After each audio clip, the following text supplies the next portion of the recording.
मेहमान यो ब्याच किन लगाउनु भएको भाइ मिस्टेकले उहाँले उहाँको कोर्टमा थियो कसरी मिस्टेक हुन्छ ठिकै छ म खोलेर राखिदिएँ ल यो मिस्टेक कसरी म महिला अधिकार कर्मी हो भाइ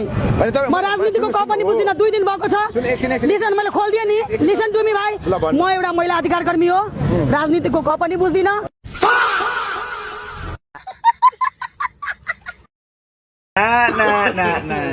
यो किबर पार्टीको यो अर्का सम्पन्नको पार्टीको कार्यकर्ता हुनै सक्दैन माटो पार्टीको कार्यकर्ताले यस्तो गर्नै सक्दैन यो हुँदै होइन नपत्याए अर्का सम्पन्न सोध्नु यो हुँदै होइन म पत्याउँदिनँ न यो होइन अर्का सम्पन्नको पार्टीले यस्तो गर्छ कहीँ कस्तो यार हुँदै होइन नि अब म विवादमा आइसकेपछि त्यो कार्यकर्ता हो त त्यहाँको न अनि साँच्ची नै